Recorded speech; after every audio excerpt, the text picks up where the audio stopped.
Donc la DSN, en effet, ADP, nous sommes très impactés sur la DSN et nous sommes préparés, nous nous préparons depuis plusieurs mois pour organiser pour nos clients ce grand changement de processus déclaratif.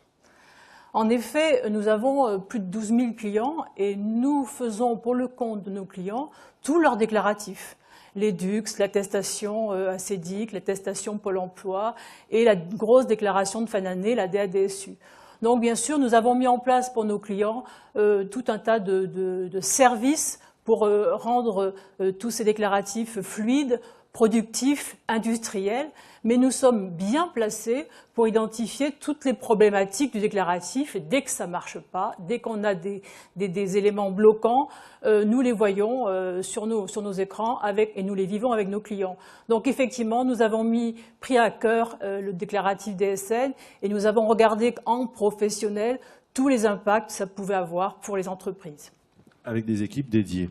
Alors justement, vous vous engagez vis-à-vis de vos clients qui auront la garantie que dans les contrats, eh bien, cette DSN sera évidemment intégrée. Alors vous avez souhaité la présence et le témoignage, Françoise, de Elisabeth Imbert-Bottin, qui est directeur général du groupement d'intérêt public Modernisation des déclarations sociales.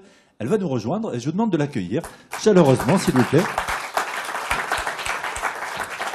Oui, je remercie Elisabeth Imbert-Bottin de m'accompagner pour vous expliquer tout ce qui va vous arriver dans les prochains mois.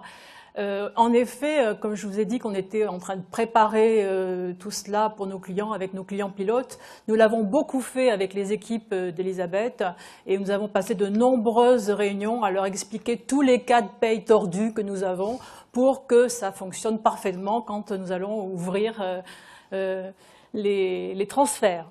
Alors c'est un privilège, vous le disiez Françoise, de vous avoir avec nous, Elisabeth. Ça fait plusieurs mois que votre groupe travaille sur ces questions-là et on reconnaît toute l'expertise dont vous faites preuve avec un site bien connu en particulier.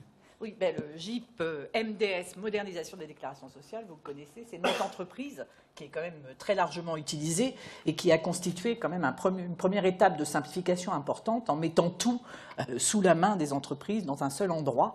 Voilà. Et à ce titre, avec ça on peut peut-être tourner, voilà. Donc vous avez là quelques chiffres sur les net entreprises avec 3 millions d'établissements qui sont donc inscrits maintenant, 22 millions de déclarations effectuées sur une année, ce qui est quand même assez considérable, et ça fait plus de 7 ans où on croît de 20% par an en dématérialisation. En d'autres termes, la dématérialisation maintenant c'est vraiment très installé en France. Les entreprises se mettent à utiliser tous les services au fur et à mesure et on voit là tout l'intérêt d'avoir un des pionniers d'ailleurs. Tout à fait. Tout à fait. Donc maintenant, fort de cette réussite, en fait, le GIP s'est vu confier la maîtrise d'ouvrage opérationnelle de la DSN. Donc au plan d'ensemble, la DSN est portée stratégiquement par l'État, hein, elle fait partie du choc de simplification, mais au plan opérationnel, c'est donc le GIP qui réunit l'ensemble des organismes de protection sociale, hein, mais également dans son tour de table des représentants des employeurs, des salariés, des éditeurs, des experts comptables, etc., pour travailler ensemble à moderniser cette déclaration sociale. Donc aujourd'hui, on est face à un projet qui, là aussi, constitue un changement de paradigme. Il y a, tous les intervenants, là, ont parlé de changement de paradigme, donc nous aussi, donc on change de paradigme. Bien, on est dans le mouvement. Hein. Voilà, on est dans le mouvement. Donc si on peut zapper encore là, hop, pardon. Voilà. Donc voilà, et en fait, on est sur une construction qui, forcément, par nature, est coopérative. C'est-à-dire que ça ne peut pas être le GIP qui, dans son coin, s'imagine comment sera la DSN et qui dise, voilà, le dispositif DSN, c'est ça. Ça ne peut pas être chacun des organismes qui va utiliser les données DSN qui disent, ben, moi, les données, il me les faut comme ça. Parce que justement, on sort de ce modèle-là. Ça ne peut pas être chaque éditeur qui dit, ben, moi, mon truc, il marche comme ça, donc ça va fonctionner comme ça. Puis ça ne peut pas être chaque entreprise qui a une certaine manière de gérer la paix, qui va elle-même inventer la manière dont la DSN va fonctionner. Il y a une solidarité qui est indispensable et qui est en fait portée dans un environnement d'ensemble qui va devoir être cohérent. C'est quelque chose de vraiment important, la cohérence avec la DSN. Un environnement juridique qui va devoir arrêter de faire du zapping permanent en superposition, mais qui va devoir prendre la normalisation d'emblée comme étant la donne dans les échanges entre ces 4 catégories. Et c'est en étant solidaires ensemble et en avançant ensemble qu'on arrivera à faire ce changement qui, je pense, est une vraie simplification, mais s'il est fait de manière claire et cohérente au fur et à mesure. Le choc de simplification, justement, une bonne nouvelle. Je me tourne vers vous, Françoise. Il y a simplification, et je le disais tout à l'heure en introduction, et il y a choc aussi. Hein. Oui, donc qu'est-ce que la DSN, la déclaration sociale nominative, pour ceux qui n'ont pas encore entendu parler de ce grand projet? Les entreprises, à partir de janvier 2016, toutes les entreprises vont devoir faire une déclaration mensuelle, nominative, tous les mois, juste après la paye. Ce sera le dernier processus de paye. Elles auront également la possibilité de faire de la déclaration de signalement événementiel pour la maladie, pour les départs des salariés. Tout ça dans une seule et même norme. Donc c'est une simplification puisqu'effectivement, cette déclaration mensuelle nominative va se substituer progressivement à toutes les déclarations existantes et donc on ne déclarera plus qu'une seule fois les données à l'ensemble des organismes de protection sociale. Donc cette déclaration sociale nominative va se mettre en place dans les entreprises à partir de maintenant jusqu'en 2016 en 3 phases. La première phase va donc supprimer l'attestation employeur pour Pôle emploi, va supprimer l'attestation IGSS pour toute la partie maladie, et va supprimer la DMMO, la déclaration des mouvements de main-d'œuvre, et les radiations pour les mutuelles. Ensuite, la phase 2, très importante, va supprimer le DUX URSSAF, donc les déclarations mensuelles pour les cotisations URSSAF et Pôle emploi. Et puis, la 3e phase va supprimer les déclarations DUX retraite et prévoyance. Et la dernière, la déclaration de fin d'année, qui regroupait finalement toutes les données des salariés sur 12 mois et qui effectivement était très lourde en gestion de contrôle pour les entreprises. Donc toutes ces déclarations vont être substituées par cette nouvelle déclaration DSN.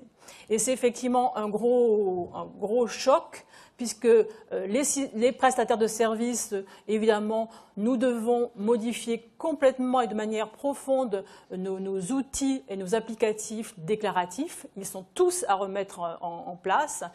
Et puis, il y a aussi des impacts sur l'organisation des services paye et déclaratifs qui vont modifier considérablement leur mode de contrôle du déclaratif.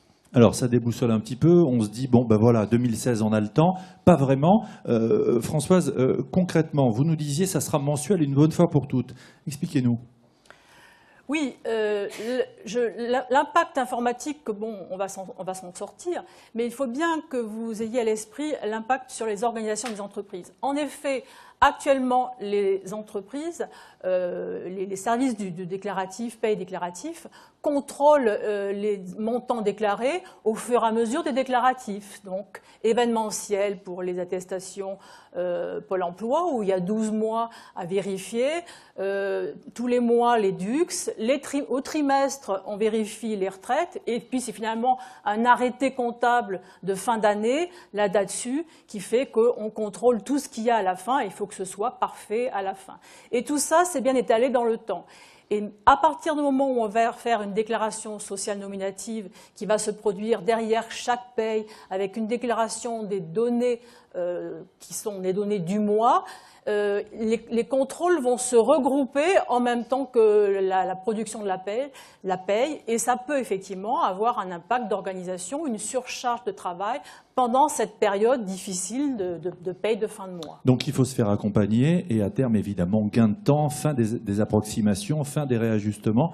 Alors comme il nous reste 5 minutes, préalable pour ressentir les effets de cette simplification, il va falloir changer les systèmes d'information. On va gagner en cohérence, Elisabeth Imbert-Bottin. Ben oui, on le voit bien dans le schéma, là. On passe donc d'un ensemble de transmissions de flux tous différents, comme le disait Françoise, hein, chacun son vocabulaire, chacun son rythme, chacun sa logique, à une seule transmission qui va tout appuyer. Et en fait, en mettant en place la DSN, on va devoir travailler ensemble à résoudre 15 années de dénormalisation. En fait, ça fait à peu près 15 ans, avec la législation qui sort, qui s'affole, etc., que chacun a adopté un peu le mode « je m'adapte comme je le sens » au fur et à mesure. On se rend compte qu'il y a une grande diversité de pratiques sur les mêmes notions et que des montants ou des durées ou des notions de fin de contrat de travail, c'est quoi les motifs, etc., se sont dispersés. Et avec la DSN, on est obligé de reconcentrer tout ça et d'avoir une réelle norme partagée au sens total de la norme. C'est-à-dire qu'on va devoir se définir précisément qu'est-ce qu'il faut mettre dans telle zone. Et il faut que le gestionnaire de paie soit préoccupé de ce que deviennent les informations de la paie quand elles sont transmises ensuite dans les déclarations. Alors qu'à ce jour, à la limite, le gestionnaire de paie, lui, son but, c'est de sortir la paie du mois pour les salariés. Et puis derrière, il y a celui qui fait la DUX qui se débrouille à faire les rapprochements. Il y a celui qui fait la DATSU qui se débrouille à faire ses rapprochements. Celui qui fait la DSIJ, souvent, c'est encore un autre qui se débrouille aussi de son côté. Là, on va sortir de schéma. C'est forcément un bien cohérent qu'il va falloir partager. On n'est plus en silo.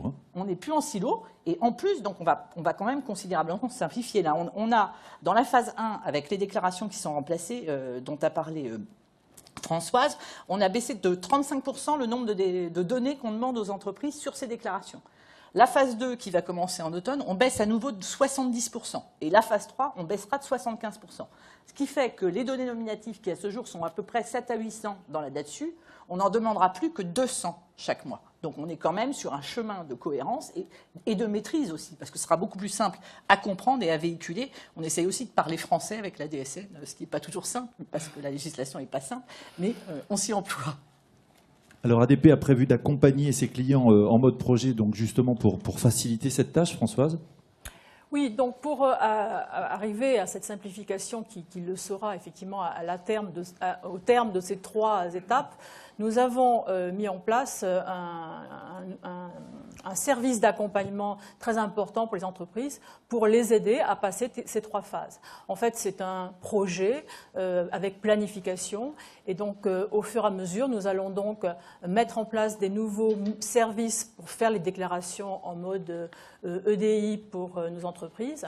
On va paramétrer pour le compte des entreprises, faire les tests pour vérifier que les nouveaux déclaratifs donnent bien les bons résultats et puis mettre en production. Et ce, à 3 phases, ce qui fait qu'au fur et à mesure, les entreprises vont monter en charge dans l'ensemble de cette transformation déclarative. Un point très important, nous avons prévu de former de manière importante les utilisateurs des services, à la fois parce que les écrans seront différents et qu'il faut apprendre à les utiliser, mais bien aussi à accompagner les utilisateurs dans la transformation, la temporalité des contrôles et comment ils vont contrôler leur paye déclaratif dans ce nouveau dispositif de déclaration mensuelle. On a commencé à en parler pour conclure, Elisabeth, les bénéfices une fois ces fameuses 3 étapes passées. Oui, alors déjà, il faut passer les 3 étapes. Je me permets de bien réinsister sur le fait que chaque étape a un sens. C'est-à-dire que la progressivité de la DSN, ce n'est pas simplement pour dire les entreprises vont s'y mettre les unes après les autres, c'est pour dire on rôde le système ensemble avec des phases cohérentes. La phase 1, elle est là pour installer le rythme mensuel. Se dire chaque mois, le gestionnaire de paie, il sait que ça sert au moins à certaines déclarations. Et c'est sans stress parce que dans la phase 1, il n'y a pas de couperet réel par rapport aux échéances. La phase 2, elle ajoute le couperet, puisqu'il y a la DUX à cause qui est en même temps, donc c'est le 5 ou le 15, et si ce n'est pas le 5 ou le 15, pénalité, etc. Voilà. Donc ça ajoute le couperet. Il vaut mieux avoir passé la phase 1 et se rôder sans couperet avant d'être dans le couperet. Et la phase 3, en fait, c'est le bénéfice de l'ensemble, puisque dès qu'on a franchi les 2 premières phases, finalement, les autres, ça se fait tout seul. Mais c'est important de bien passer par ces étapes. Et une fois qu'on les a franchies, effectivement, on va pouvoir bénéficier des éléments de simplification. On passe d'une bonne vingtaine de déclarations à une seule, c'est quand même beaucoup plus simple, avec beaucoup moins de données, mais également la sécurisation. Et le premier intervenant en parlait tout à l'heure, la sécurisation des droits, ça devient quelque chose d'essentiel. Et l'entreprise, en fait, et ceux avec qui on travaille dans la phase 1 le comprennent bien, en fait, au travers de la DSN, ils sécurisent pleinement le droit des salariés, puisque c'est les mêmes choses qui font cotisation et droits. Et puis également, ils vont pouvoir suivre au fil de l'eau, même pour des salariés qui vont d'une entreprise à l'autre, chaque salarié pourra suivre quels sont les éléments de droit qu'il a acquis. Et la portabilité dont on ne cesse de parler dans la flexibilité, elle va pouvoir enfin prendre corps avec la DSN. Donc ça va bien au-delà aussi que le simple bénéfice de simplification pour les entreprises, qui est très conséquent, puisqu'il y a des entreprises qui nous font part d'un retour sur investissement en moins de 6 mois dès la première phase, et qui va ensuite être beaucoup plus large encore que ça. Pour conclure, Françoise, Il ne faut pas prendre la DSN à la légère. Et c'est pour ça qu'ADP peut vous accompagner. Nous sommes bien d'accord avec Elisabeth. Je crois qu'il faut inciter les entreprises à se pencher sur ce sujet et à démarrer dès la phase 1, même si effectivement les 3 phases sont à appréhender, et ne surtout pas démarrer à la dernière minute. Donc pour nos clients, nous avons des clients qui sont complètement en externalisation de fonctions chez nous, en managed services. Ces clients pour nous sont parfaitement assistés. C'est nous qui avons les impacts du changement déclaratif. Et donc ils regardent tout ça passer et ils sont donc dans une parfaite sérénité. Et nous leur garantissons la continuité du service. Les entreprises qui sont avec nous en externalisation de systèmes d'information, là, on va effectivement, comme je l'ai dit, de manière intense, les accompagner pour qu'ils soient complètement déchargés des migrations informatiques et qu'ils soient bien formés et accompagnés dans le changement de leur organisation. Voilà, le message est passé. Je voudrais que vous applaudissiez, que vous remerciez Françoise Breu et Elisabeth Humbert-Bottin. Merci beaucoup.